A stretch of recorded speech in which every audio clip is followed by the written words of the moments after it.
పశ్చిమ గోదావరి జిల్లా రాజకీయాలకి ఒక పుట్టిల్లుగా చెప్పుకోవచ్చు.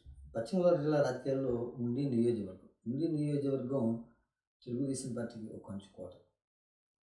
తెలుగుదేశం పార్టీ ఆవిర్భవించి నాటి నుంచి నేటి వరకు కూడా ఉండి నియోజకవర్గంలో తెలుగుదేశం పార్టీ అభ్యర్థులు మాత్రమే గెలుపొందుతూ వచ్చారు. అయితే ప్రధానంగా మనం చూసుకోవాల్సింది 2004 ఎన్నికల్లో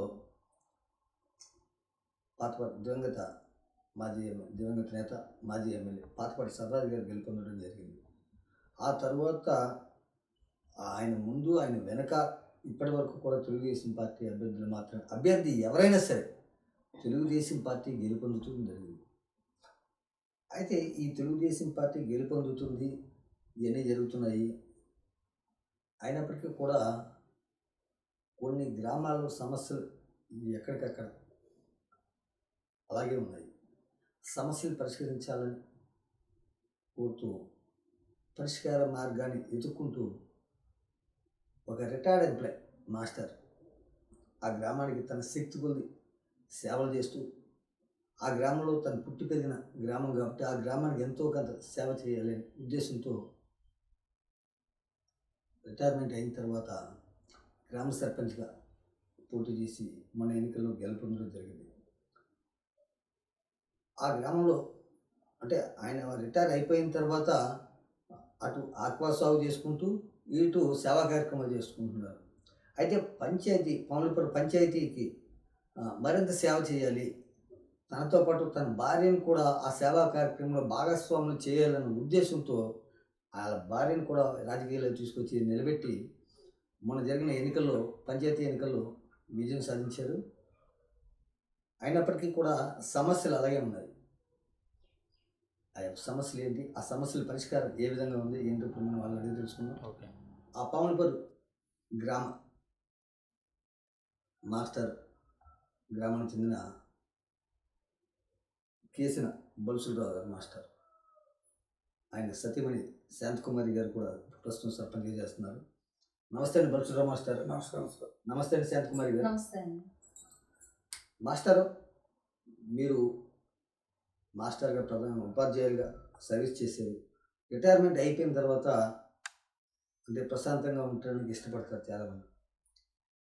అయినప్పటికీ మీరు ప్రశాంతంగా ఉండకుండా ఏమో ఆక్వా సాగు చేస్తూ మరో పక్కన గ్రామానికి సేవలు చేస్తూ మీ స్వచ్ఛంద సేవా సంస్థ సేవలు చేస్తూ ఇచ్చేస్తున్నారు. దీని అంతటికీ కారణం ఏంటంటారు, కారకులు ఎవరంటారు? నమస్కారం అండి. మాది పాములపూడి గ్రామం అండి. నా పేరు కేశవ బలుసురావు మాస్టర్ అంటారండి. నేను టీచర్ ఉద్యోగం చేస్తూ నేను కొన్ని సేవా కార్యక్రమాలు కూడా చేస్తూ ఉండేవాడిని ప్రతి సంవత్సరం. ఈ తర్వాత ఈ సేవా కార్యక్రమానికి ఏదైనా గ్రామాలు చేయాలని మా మిస్సెస్ అనే సర్పంచ్గా జనరల్లో సర్పంచ్గా చేయడం జరిగిందని, ఇంకా కార్యక్రమాలు చేయాలనే ఉద్దేశంతో గ్రామానికి కూడా ఇది ఫస్ట్ నుంచి కూడా కానీ మా నాన్నగారు మా తాతయ్య గారు ఎప్పుడు గ్రామంలో కానీ తాతయ్య గారు పెద్దలుగా ఉంటూ మాలు సేవ చేస్తూనే ఉండిపోయారండి. నేను కూడా అదే దృక్పథంతో ఇంకా గ్రామంలో మా సర్పంచ్గా ఏర్పరిచి గ్రామానికి ఇంకా మన సేవలు చేయాలనే ఉద్దేశంతో మా విషయం సర్పంచ్గా పెట్టడం జరిగింది. బలుసురావు మాస్టర్ అంటే మీ నాన్నగారు సేవా కార్యక్రమాలు చేశారు, మీ తాతగారు సేవా కార్యక్రమాలు చేశారు, లేదా మీరు సేవా కార్యక్రమాలు చేస్తున్నారు. మీరు ప్రభుత్వ ఉద్యోగి అయింది కూడా సేవా కార్యక్రమాలు చేస్తున్నారు. సేవా కార్యక్రమాలు చేయడానికి స్వచ్ఛంద సంస్థలు పెట్టుకోవచ్చు, లేదా ఇవన్నీ పెట్టుకుని చేసుకోవచ్చు. కానీ రాజకీయాల్లోకి రావడం అవసరం ఏంటి? ఇప్పుడు రాజకీయాల్లోకి వచ్చారు.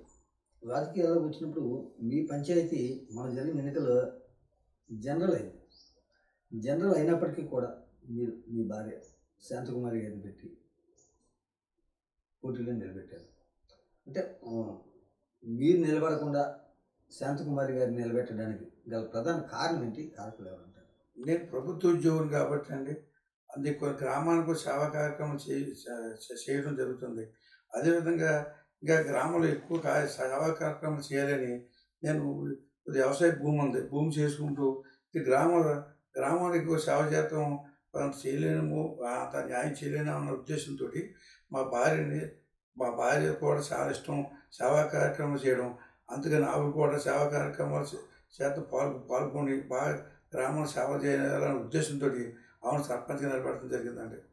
మాస్టారు ఇప్పుడు మీ నాన్నగారు అవ్వచ్చు, మీ అన్నదమ్ములు అవ్వచ్చు, మీ కుటుంబం అంతా కూడా అంటే మీరు ఉద్యోగరీత్యా రాజకీయాలకు దూరంగా ఉన్నప్పటికీ కూడా మీ కుటుంబం అంతా కూడా ఆహ్, తెలుగుదేశం పార్టీకి మద్దతుగా నిలబడింది.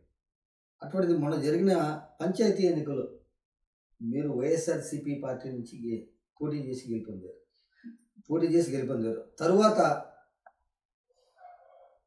మరలా తెలుగుదేశం పార్టీలోకొచ్చారు.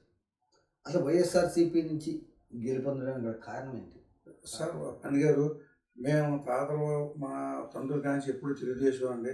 కానీ వైఎస్ఆర్ పార్టీ అధికారంలో ఉండడం వల్ల వైఎస్ఆర్ పార్టీ పెద్దలు మొత్తం నాయకులు అందరూ వచ్చి మాస్టర్ మీరుంటే బాగుంటుంది, మీరు సేవా కార్యక్రమం అన్నీ చేస్తున్నారని మాకు తెలిసింది, మీరే ఉండాలి అంటే అప్పుడు మేము ఇంకా పార్టీ అసెంబ్లీ ఏం లేదు, పంచాయతీ ఎన్నికల పార్టీ అసెంబ్లీ ఏం లేదు కాబట్టి మొత్తం ఇక్కడ గ్రామంలో అన్ని పార్టీలు వైఎస్ఆర్ జనసేన అన్ని పార్టీలు కూడా పెద్దలందరూ కూడా నువ్వు పోతే బాగుంటుంది అందరూ కూడా సర్పంచ్గా మీరే ఉండాలని కోరటంలో మేము నిలబడటం జరిగిందండి.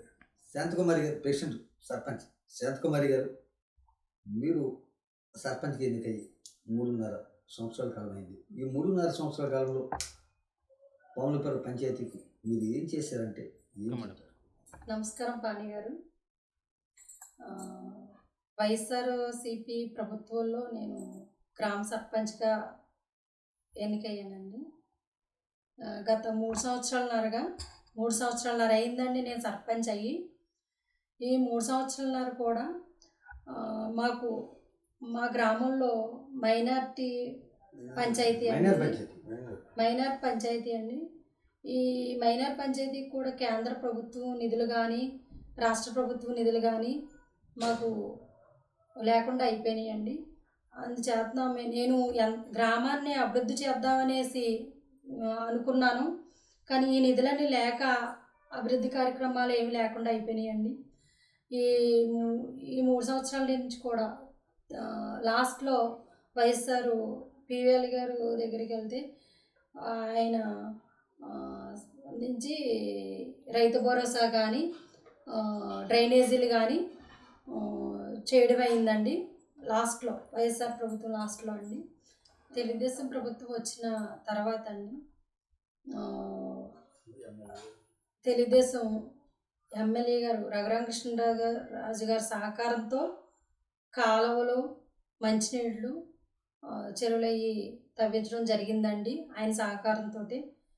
ఇంకా మేము ఇంకా కార్యక్రమాలు గ్రామంలో జరిగేవన్నీ కూడా ఇంకా తెలియజేయాలనేసి ఇంకా సహకరిస్తారనేసి మేము అనుకుంటున్నామండి. కృష్ణ గారు, శాంతకుమారి గారు, మీ పాములపల్లి గ్రామంలో అసలు సమస్యలు ఏమున్నాయి?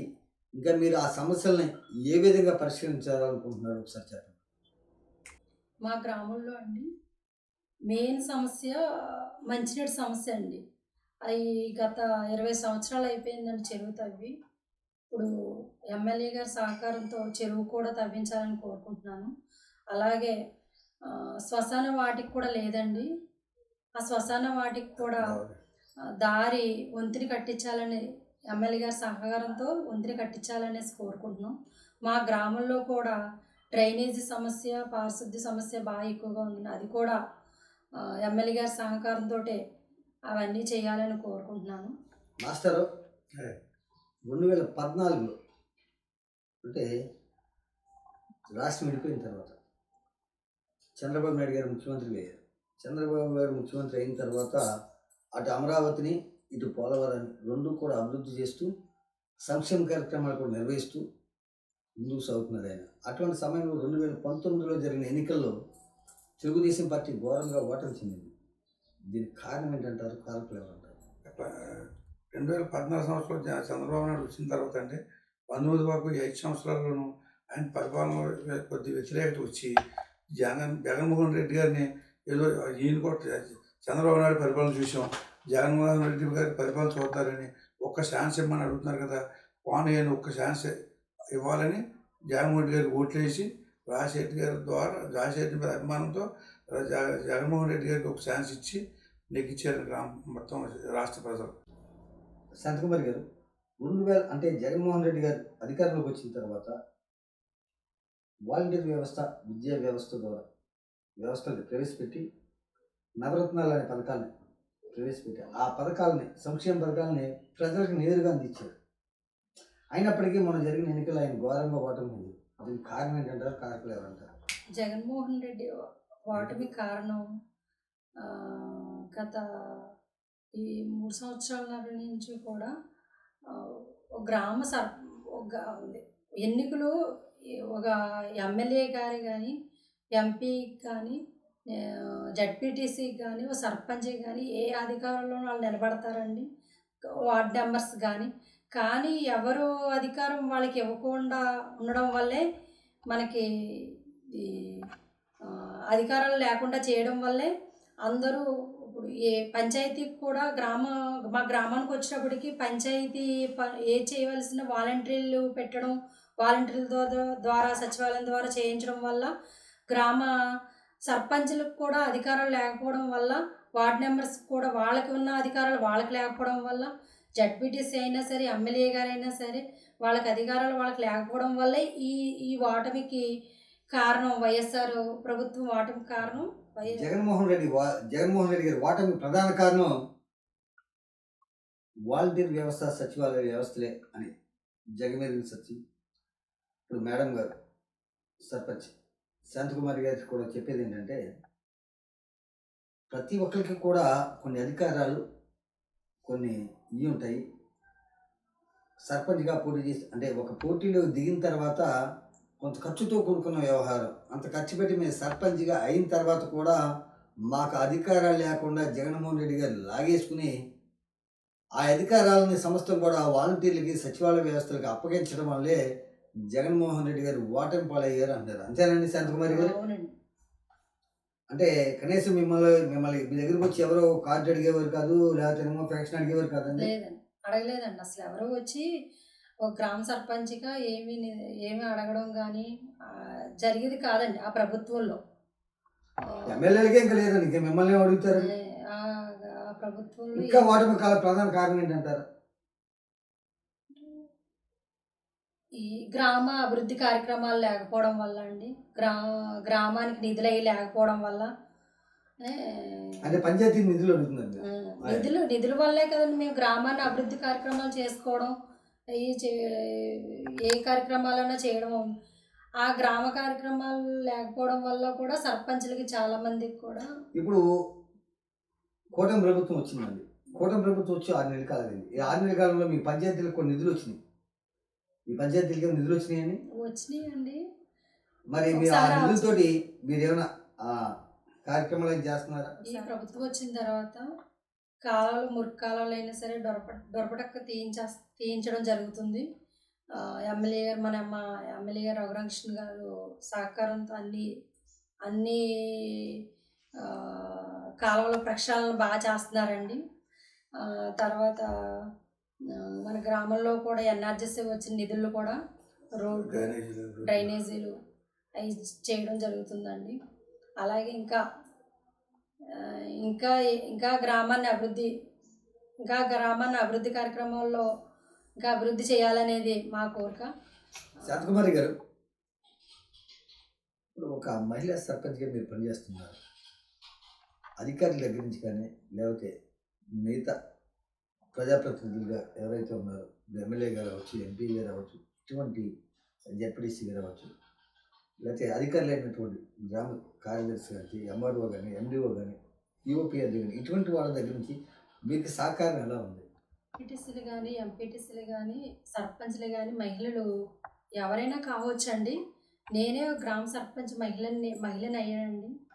కాకపోతే మొన్నది ఎమ్మెల్యే గారి దగ్గరికి వెళ్ళినప్పుడు ఎమ్మెల్యే గారు చాలా గౌరవించి చాలా రిసీవ్లు బాగా చేసుకున్నారండి మా గ్రామ సర్పంచ్గా ఆయన దగ్గరికి వెళ్ళినప్పుడు.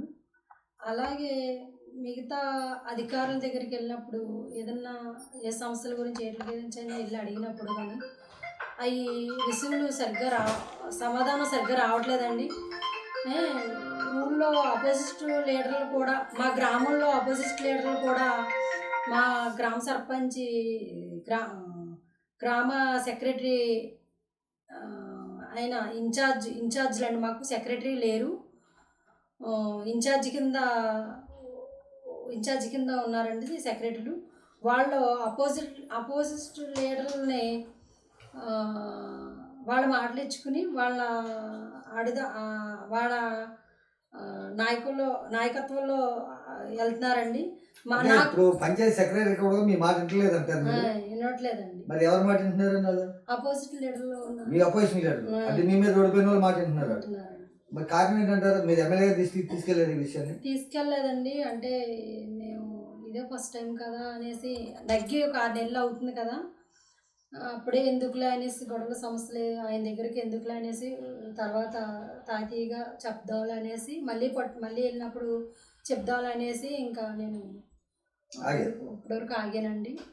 కాకపోతే ఇది ఏ సమస్య వచ్చినా అపోజిట్ లీడర్లు కూడా చాలా ఇదిగా మాకు తెలియకుండా అధికారులని ఊళ్ళో గ్రామానికి తీసుకొచ్చి అవి ఇవి చేస్తున్నారని, లాస్ట్కి ఇప్పుడు గ్రామ సర్పంచ్గా నేను ఇప్పుడు గ్రామంలో ఏ కార్యక్రమం ఏ చేసినా లాస్ట్ని సంతకం నేనే పెట్టాలి.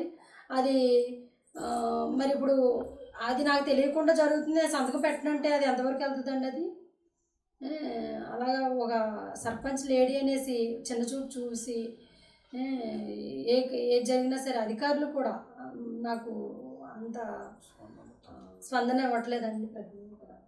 మాస్టారు, నెల్లూరు జిల్లా దగ్గర నుంచి శ్రీకాకుళం జిల్లా వరకు కూడా మనంతా కూడా కోస్తా తీర ప్రాంతం. ఈ కోస్తా తీర ప్రాంతం అంతా కూడా ఆక్వా సాగు ఎక్కువ.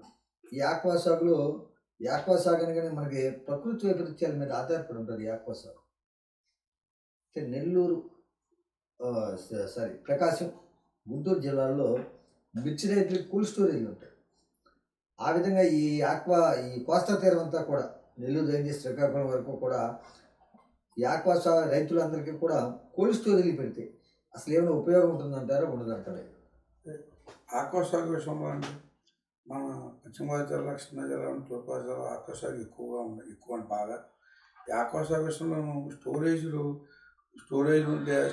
గవర్నమెంట్ తరఫు స్టోర్ ఏర్పడితే అవి రేట్ అయినప్పుడు తీసుకుని మరి ఎక్కువ రేట్లో మనం రైతు అమ్ముకుంటాకుంటుంది, లాభాలు ఉంటాయి. కాబట్టి ఈ ఆక్వా సంబంధించిన స్టోరేజ్లు ప్రభుత్వం వారు నిర్మించాలని మన ఆర్ఆర్ గారి దృష్టిలో కూడా పెట్టడం జరిగింది. నాయకులందరూ ఆయన కూడా స్టోరేజ్ గురించి ఏర్పాటు చేయడానికి ఆయన రామకృష్ణ గారు కూడా ఆక్వా గురించి బాగా తీసుకుని స్టోరేజ్ ఏర్పరచడానికి ఆయన కూడా మన ప్లేస్లో చూసి చంద్రబాబు నాయుడు గారు దృష్టిలో ఆక్వా రైతులందరూ అసలు ఏమైనా అడిగారంటారా? ఆక్వా రైతులందరూ రఘురామకృష్ణ గారి దగ్గరికి వెళ్ళి ఆక్వా రైతులందరూ అడగడం జరిగిందండి. ఈ యొక్క ట్రాన్స్ఫార్మర్ రేట్లు ఎక్కువగా ఉన్నాయండి అని రఘురామకృష్ణ అడుగుతాం. ఆయన స్పందించి మీకు నెక్స్ట్ త్వరలోనే అవి దాని మీద ట్రాన్స్ఫార్మర్ రేట్లు తగ్గించి ఏర్పాటు చంద్రబాబు నాయుడు చెప్పి మీకు చేయంతాం. అదేవిధంగా ఈ స్టోరేజీలు కూడా మీకు ఏర్పాటు చేయడం జరుగుతుంది అని ఆక్వా రైతులు దృష్టిలో పెట్టుకుని నేను అన్ని చేస్తాను అని ఆయన కూడా రైతులందరికీ హామీ ఇవ్వడం జరిగిందండి. ఆక్వా ఇప్పుడు కొన్ని ప్రైవేట్ కంపెనీలకి సబ్సిడీలు ఇస్తాయి. సబ్సిడీలు ఇచ్చి లేకపోతే రాయితీలు ఇచ్చి అవన్నిటికీ ప్రైవేట్ కంపెనీలు ప్రోత్సహిస్తున్నాయి. కానీ ఆక్వా సాగుని సబ్సిడీలు ఇవ్వట్లేదు, రైతులను ఇది ఇవ్వట్లేదు, ఈ ప్రోత్సాహాలు ఇవ్వట్లేదు. అది రైతులకు ప్రోత్సాహాలు ఉంటున్నాయన్నారు లేదంటారా? రైతులు ప్రోత్సాహం త్వరలో మొన్న ఈ గవర్నమెంట్ ఎలక్ట్రికల్ రేట్లు కూడా యూనిట్కి ఎంత ఉంటుందో అవి కూడా తగ్గిస్తారని చంద్రబాబు నాయుడు హామీ తగ్గిస్తానని చెప్పారు. తగ్గించారా లేదా చెప్పండి? తగ్గించలేదు, తగ్గిస్తారు. ఇప్పుడు జనవరి తగ్గిస్తారని. అంటే ఇప్పుడు ఏ ప్రభుత్వం ఏదైనా సరే, ఆ ప్రభుత్వం ఈ ప్రభుత్వం కదండి, అసలు ఆక్వా రైతులని దృష్టిలో పెట్టుకుంటుందంటారా? ఆక్వా రైతు దృష్టిలో పెట్టుకుని ఆక్వాకు న్యాయం చేస్తానని చంద్రబాబు హామీ ఇవ్వడం జరిగింది. ఈ లోపల రఘురామకృష్ణ గారు కూడా రైతులందరికీ వెళ్ళినప్పుడు మొత్తం యూనిట్గా రైతులందరికీ వెళ్ళినప్పుడు ఆయన కూడా మీ ఆక్వా రైతులు మీకు సకల సదుపాయాలు మేము నెరవేరుస్తామని చెప్పి హామీ ఇవ్వడం కూడా రఘురామకృష్ణ గారు చెప్పారు. మాస్టర్, ఎన్నికల ముందు ప్రతి ఒక్కరు కూడా దేశానికి రైతే వెన్నెముక, లేకపోతే దేశానికి రైతే రాజు అంటారు. ఎన్నికలు అయిపోయిన తర్వాత రైతులు పట్టించుకోరు. ఈ పట్టించుకోకుండా అసలు వాళ్ళ గురించి ఊరుతుంది. అగ్గపుల తయారు చేసేవాడు కూడా ఒక రేటింగ్ నిర్ణయించి అమ్ముతాడు. కాలువలో సహజసిద్ధంగా దొరికే మనకి నీరుని కూడా సీసాల బాటిల్లో పట్టేసి దానికి రేట్ నిర్ణయించి అమ్ముతున్నారు. కానీ రైతులు ఆరుగాలం కష్టపడి పండించిన పంటనే రేపు నుంచి అమ్మలేకపోతున్నారు. కారణం ఏంటంటారు? కార్యక్రమం ఏమంటారు? ఈ ప్రజాప్రతినిధులుగా ఎన్నికైన ఎమ్మెల్యేలు కూడా వాళ్ళ శ్రద్ధ తీసుకుంటూ ఉంటుందండి.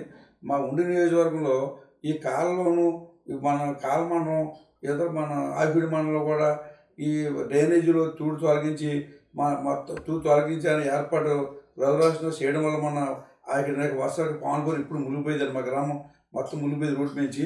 అలాంటి ములక లేదండి. మొత్తం కాలం ఇప్పుడు కింద మురికాలు కిందకి వెళ్ళిపోయి ములక అనేది లేకోకుండా జరిగింది. మేము చాలా సంతోషించాం. ఈ వరదల ముందు ఇలా చేయడం వల్ల, ఆ రఘురాష్ట్రం ఇలా చేయడం వల్ల చాలా బాగా పరిపాలన ఇలాంటి ఎమ్మెల్యేలు ముక్సూటికి వెళ్ళి ముక్సూటికి కరెక్ట్గా మాకు పంటకాలం వారినట్టు మొత్తం ఇల్లుని తీయించి డ్రైనేజ్ నీళ్ళు ఏర్పరిచినట్టు, అలాగే ప్రతి మండలంలో ప్రతి ఊర్లో కూడా అలా చేయడం జరుగుతుందండి. అలా ముక్సూటిగా ప్రతి ఎవరికి ఏ విధంగా ప్రజలనే దృష్టిలో పెట్టుకుని ప్రజలకే న్యాయం చేయాలనే దృష్టిలో మనం 10 మంది కంటే 1000 మందికి న్యాయం జరుగుతుందన్న దృష్టిలో అయినా పనిచేయడం జరుగుతుందండి. అలాంటి ఎమ్మెల్యేలు ప్రతి నియోజకవర్గంలో అలాగా నిర్ణయాలు తీసుకుంటే, అలా ప్రజలను దృష్టిలో పెట్టి చేసుకుంటే గత అభివృద్ధి అనేది జరుగుతుందని నేను ఆశిస్తున్నాను. మాస్టరు, రైతులకి ఆక్వాసాగు రైతులకి ఇన్సూరెన్స్ ఉందా లేదా? అసలు ఇన్సూరెన్స్ లేకపోవడం గల కారణం లేదు. ఇన్సూరెన్స్ ఆకరికి ప్రజెంట్ లేదు. ఈ నెక్స్ట్ మేము రైతు ఇన్సూరెన్స్ ఏర్పడుతుందని ప్రభుత్వం వారు చెప్పడం జరుగుతుందండి. మాస్టర్, గతంలో పవనపల్లి పల్లెటూరుకి ఎవరన్నా ఒక నాయకుడు రావాలంటే, నాయకుడు వస్తే మా ఊరికి గుడి కావాలి, బడి కావాలని అడుగుతారు.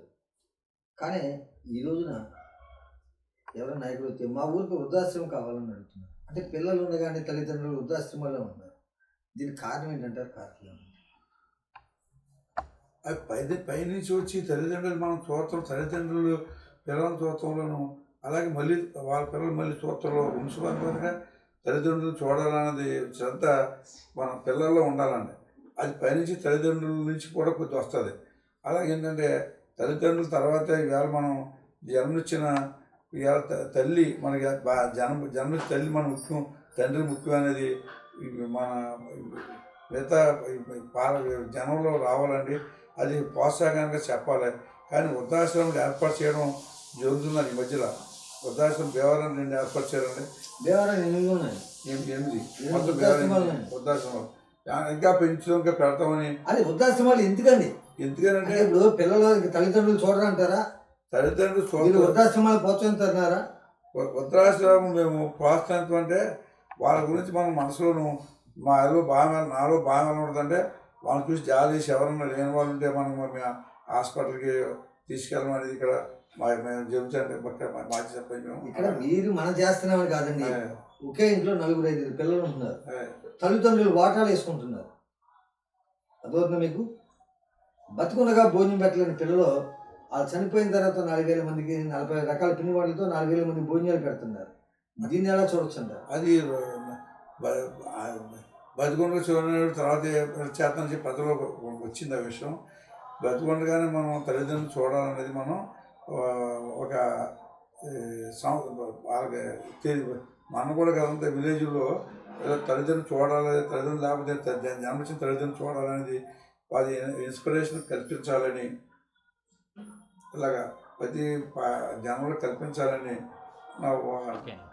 మేడం గారు, తల్లిదండ్రులు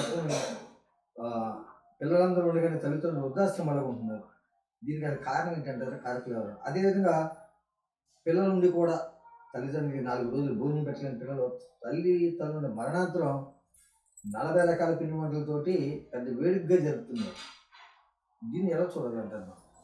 తల్లిదండ్రులు చూడలేని వాళ్ళు గుడికి కానీ తీర్థయాత్రలకి అక్కడిక్కడ తిరిగి ఎన్ని చేసినా సరే తల్లిదండ్రులు ఈ రోజులను బట్టి తల్లిదండ్రుల్ని